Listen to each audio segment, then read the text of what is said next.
Namaskar, Vanakkam. I'm Shvetika, an alumni of Sri Balaji Vidyapeeth and a special wing of ISCM and a best student of Dr. Ananda, Dr. Meena, Charu ma'am, Daya sir, Dhanush sir, and everybody who is part of Sri Balaji Vidyapeeth. Um, Thank you for this opportunity, for allowing me to share some of my experiences on the topic for today, which is One Earth, One Health. In this session, I'll share some of the practices that have resonated with me the most since the time I've learned them, and I'm very happy to share them with everybody. And I'll try and resonate this topic with these practices because of the fact that yoga is essentially an integral science. It's about interconnectedness. It's about awareness of our own selves, awareness of the fact that we are not isolated beings. We live in a very interconnected and a very dynamic, interdependent world, not limited to the Earth, but the entire solar system and all the galaxies. It's all connected. That yoga is a system of healthy living, and that in our modern day lives, um, we can integrate some of the practices uh, in our daily lives and benefit from it. I'll start the session with a quote from Swamiji, Dr. Geetananda Giri Guru Maharaj of ICYER Pondicherry. The quote says that yoga, one of the understandings of yoga is that it is of fourfold awareness: awareness of the body, awareness of our emotions, awareness of the mind, awareness of awareness itself. So one should really start with knowing how unaware we are. So, so, so this quote somehow resonates with me when I think of one earth, one health, simply because when we lose our own awareness of ourselves, we lose the awareness of the interconnectedness that we have with everything, everybody, every being around us. Simple example to state that is that when I am in a state of disbalance, when something has impacted me, say a bad day at work, um, and I am not aware of that, I will probably not behave the same way with my nearest family members. Someone completely strange to me has spoken badly with me, that will also impact me. This rising heat impacts me. My pet, how my pet suddenly comes up and embraces me with its love impacts me. How the trees are currently, uh, how green they are, how brown they are, how vibrant they are, that impacts me. Not just that, if I go even further beyond, um, the state of the rivers impact me. The food that I consume, the water that I have, impacts me, which is grown from the soil, from the rivers, the air pollution, the air impacts me. So not just that, the sun and the moon, they impact me. These are just various examples to state that I am in a constant state of exchange with my environment, and I am not an isolated being. Hence, my health will impact everything around me, and everything around me's health will impact me. Hence, um, why it's just very difficult to be aware of all of this which is around me. A starting point would be great if I know that I'm quite unaware of all things subconsciously or uh, on the background that feed into me, which has an impact on how I process things, how I process my thoughts, my emotions. how my body flexibility is. While that is difficult to be aware of, um, acknowledging its awareness is the starting point.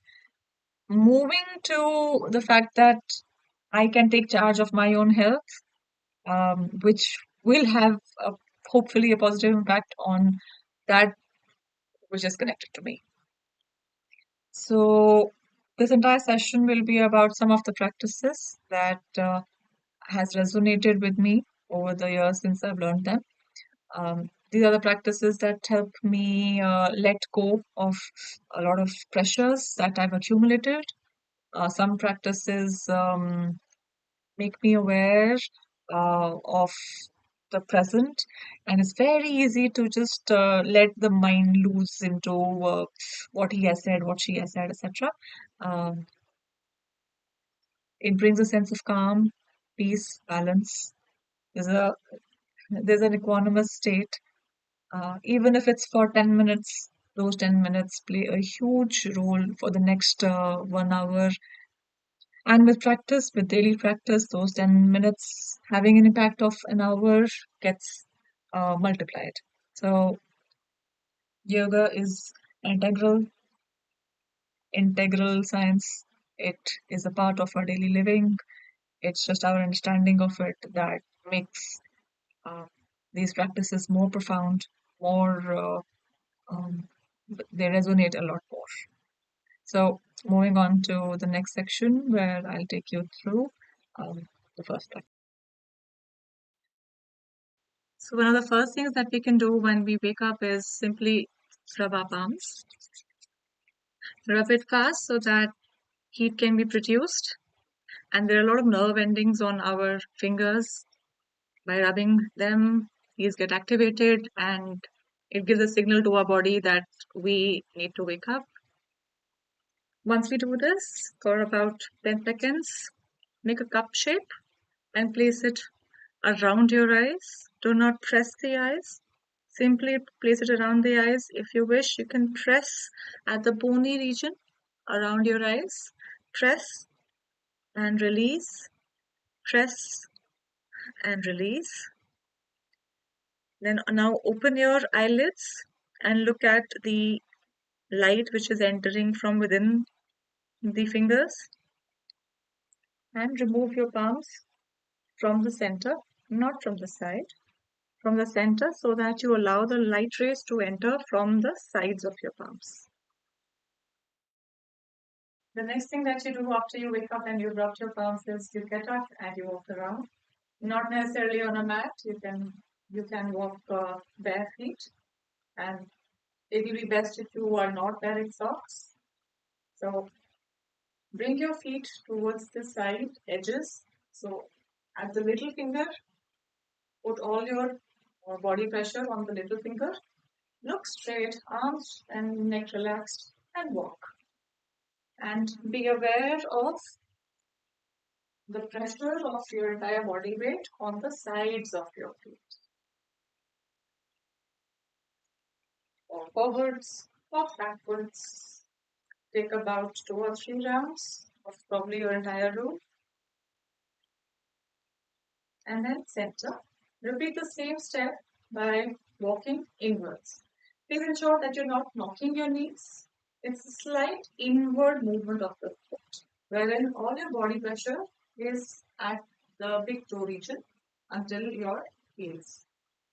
Inwards and walk forward, backwards, walk sideways. Again, 2 or 3 rounds of your row. After that, walk on your heels.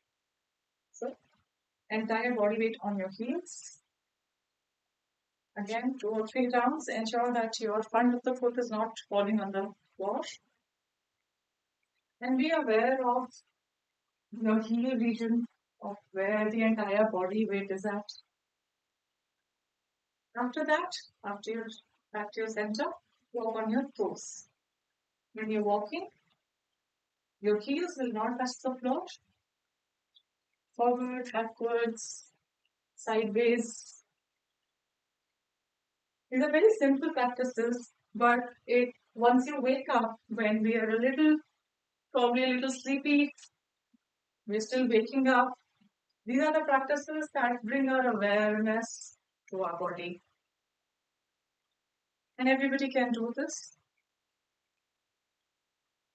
You walk enough, you relax. One of the other practices that, if you have time, you can always do it is this practice of centering, where you have your feet parallel to each other, not too far apart, not entirely closed, in the line of your hips, arms relaxed. You close your eyes, breathe normally, normal inhale and normal exhale, and slowly bring your feet together while you are having your eyes closed. From there, it's a little difficult. Balancing is a little difficult. Only those people who have a difficulty in balancing because of some known uh, issues, you can have your feet four fingered apart. Everybody else, shift your weight forward onto your toes. So shift your weight forward. Please ensure that you're not bending your body over. You are straight and you're shifting your weight forward while your eyes are closed. Stay there, normal breathing. Come back to your center. Then again, shift your weight backwards on your heels. Ensure that you're not falling. In case that is the case, if that is the case, give a little gap between your feet and then shift backwards. Over here, also ensure that you're not bending from your back. You're taking the entire body, tilting it backwards so that you can feel your body weight at your heels. Keep your eyes closed and come back to your center. Similarly, shift your body weight right ways. Again, you're not doing this. Entire body weight is tilted to the right, just like the Leaning Tower of Pisa. Come to your center and again shift to the left. At every position, you're holding for about 10 seconds with normal breathing. Come back to your center. One of the greatest learnings that I've gained is that it's best to clean first and rejuvenate after that, which means that when we are generally clogged with a lot of our own emotions, our thoughts, we're just exhausted with overwork of our brains, we're there's a lot of input happening and less of output that you're producing. I find it very useful to do the energizing, very dynamic practices first. They really help you to let go, you know, let go completely, and then you automatically come back to your center. You feel calm, you are relaxed, and that is best if that is best when that is the best time for you to do the rejuvenating, the building up practices, uh, something like the pranayamas or the meditative practices. So the shake and throw, which is pretty popular, that is one of the practices that helps you just loosen up, let go, uh, literally take it out.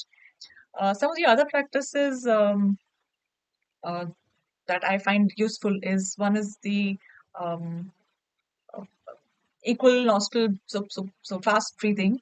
For example, I'm inhaling,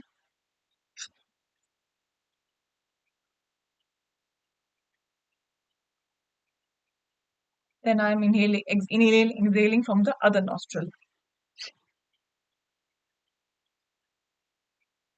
So this inhalation, exhalation is fast and it's forceful.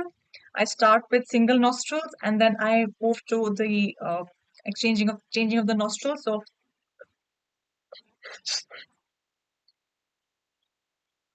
Inhale, exhale, inhale, exhale.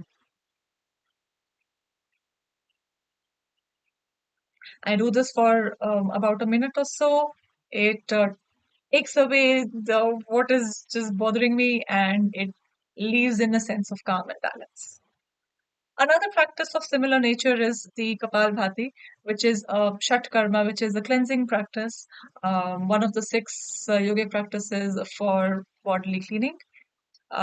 This practice in particular, also very common and popular, is where you are forcefully contracting your abdominal muscles so that as a result you are letting go of um, the stored air, stored blockages, and you're literally throwing them out. By the name itself, Kapalbhati, Kapal, which is the forehead front. So this region, you are, as a result of this practice, uh, the cleansing will eventually lead to a shining of the Kapal region. So in this practice, again, best if you can close your eyes. However, if it's really bothersome, you can keep it open. And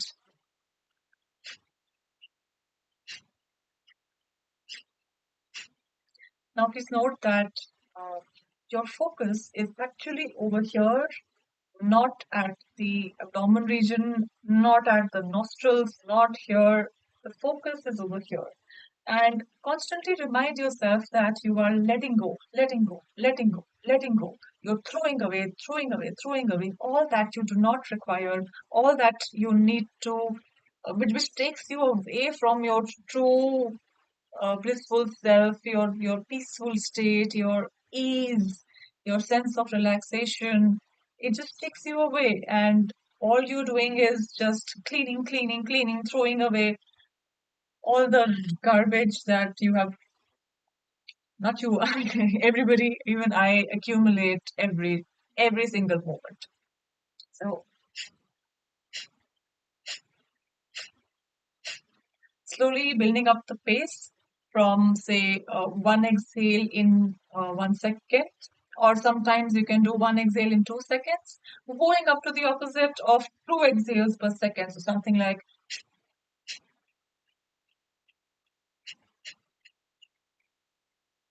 you can do this for about a minute. If that is difficult to count, you can count till, say, 30 to 50 exhales or strokes, and then take a pause, breathe in. If you wish, bow down, inhale, relax. Feel the lightheadedness, which is the point. And once you're ready, then you restart the practice. Please don't keep on doing it for 5 minutes straight. It takes time to build up that level of capacity. Also ensure that you're not making faces, or that's not the point. It can be done very peacefully.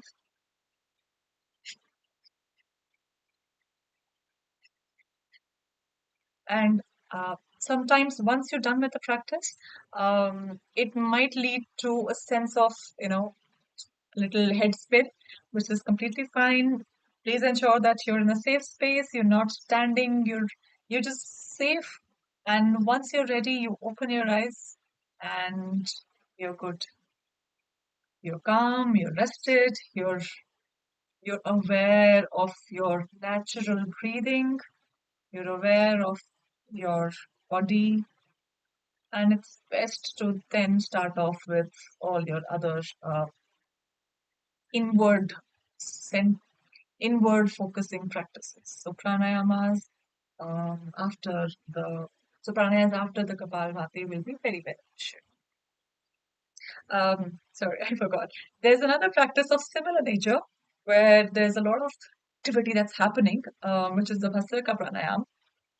Uh, in this one, basically, it's like, you know, the willows effect, or just like you're pumping in air into fire, and pumping in air so that uh, the flames go up.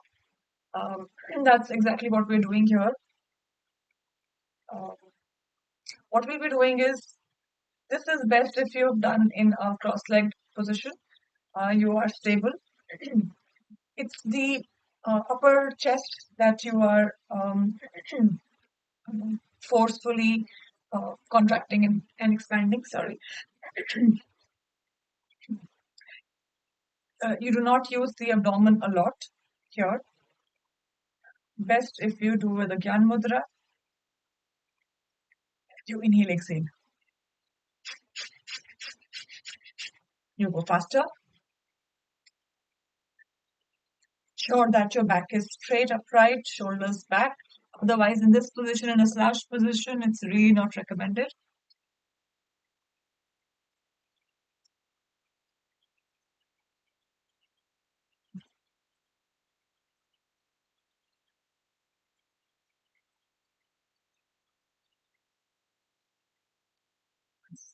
Once you're done with part A, you will inhale from your right nostril. Inhale in completely. Exhale from your left nostril.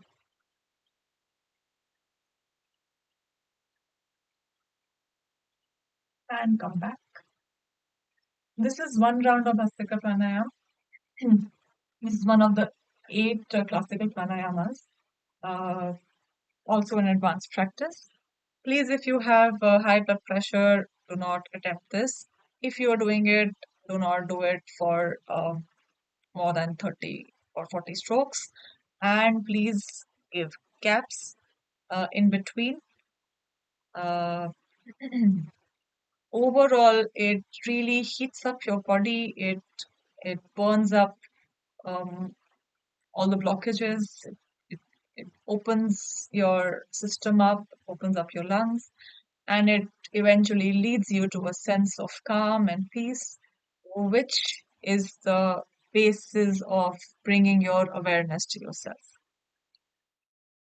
The next practice that I'll share is the Sparsh Mudra Pranayama.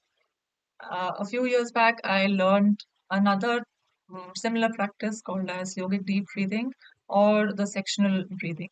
Sparsh Mudra only enhances the base practice of sectional breathing. As the name suggests, Sparsh means touch, and the pranayam where the aspect of touch enhances the overall intended impact of the pranayam is what I'll share with you. To be very honest, this has really helped me a lot over a lot of some of the times where I felt emotionally bogged down, and especially all the emotional issues that sometimes creep up in our daily lives. The seat of all emotional tension is the chest area, and that feels a little heavy. Not just heavy, it feels clogged, and it's important to really breathe into your entire lung and not just breathe very feebly, so that wherever there is blockage of prana, blockage of a normal airflow, we release that, and we are able to be in our comfortable selves longer. So I'll start with the practice. You can use your palms and place it right under your chest. Now, this is the lower section of our lungs, right above the diaphragm, which goes down when we inhale, so that it allows the lungs to take up more space and capacity. As we exhale, the diaphragm squeezes upwards so that the lungs, which rest right above the diaphragm, they squeeze and they let out the air which is trapped in. So I will only place my palms gently right beneath my chest, my rib cage, and I will focus on squeezing my abdomen area. As I exhale, I inhale. I will expand my abdomen area. I will exhale again. It's best to do this practice with your eyes closed. Otherwise, there's a lot of distraction outside, and the eyes love to waver. Inhale and exhale. It is again better if you do it slowly and relax. Now, the idea of touching is that you feel the push along your palm, and this only enhances your level of awareness. Otherwise, if you can do it without the touch as well. However, whatever enhances the practice is anyways better. So inhale, exhale. There are a lot of nerve endings at your tips of the fingers and your palms, and it's just best that the body is in a interconnected state. Once you've done it from the front, take your palms to the sides, over the sides.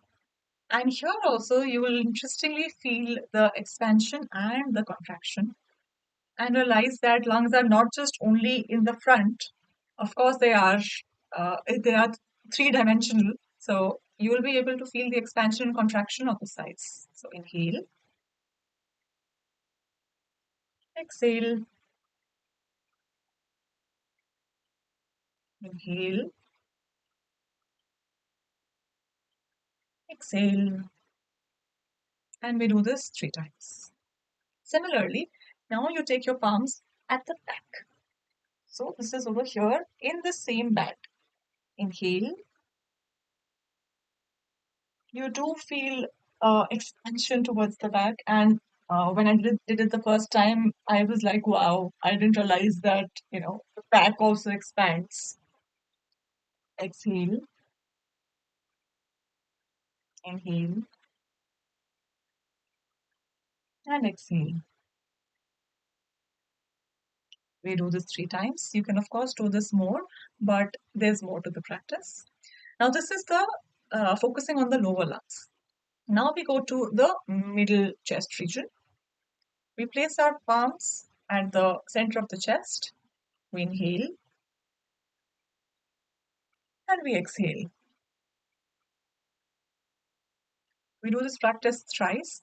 Now, the most common question that comes in is that are we supposed to breathe from the chest or the abdomen?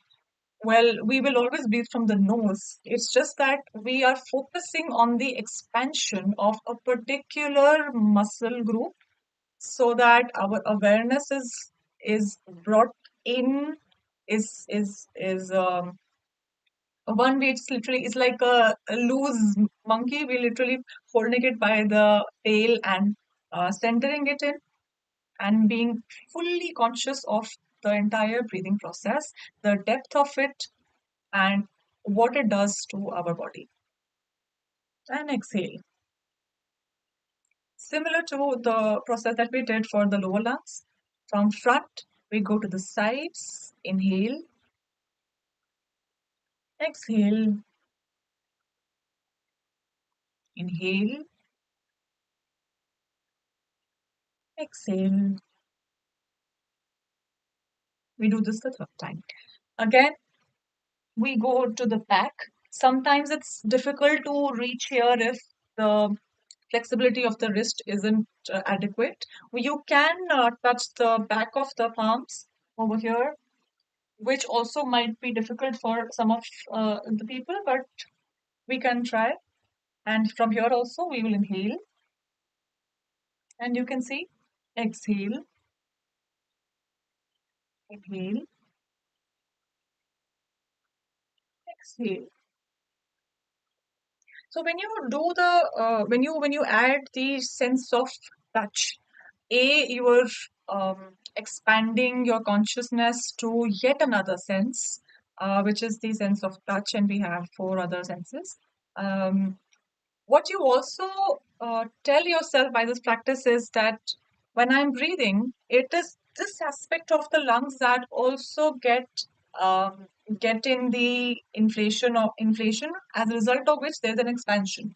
Normally, when we breathe in our usual day, we don't really breathe in fully, and we don't realize and we don't exercise the capacity of our muscles to fully expand and contract. This is the time when you can.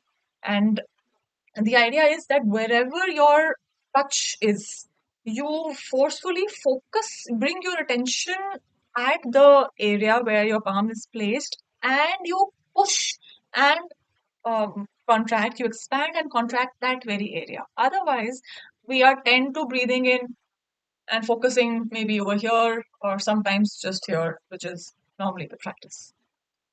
Now, this is the second layer, and the last layer is the upper lobe of the lungs, which is this area.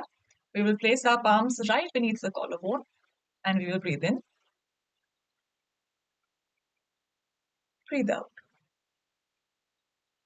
Now, ideally, so first things first, this is a little difficult normally to do, and Sparsh Mudra Pranayama makes it much easier. In order to inflate this area, for starters, it's best if you raise your shoulders a bit so that you consciously give it more space to expand and to contract. If I can show you over here, when you expand,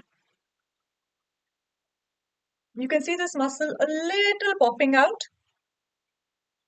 and contract, expand and contract. Now this is the front. When we go to the sides, you would expect us to place our hands here. However, we won't be doing that. We will place our palms over here, opening up the armpit region, and we will take our awareness to our armpit region when we inhale and exhale. We focus on the expansion at this band level, inhale and exhale. We do this 3 times. And the last part is when we raise our arms and we place our palms at the as far as we can.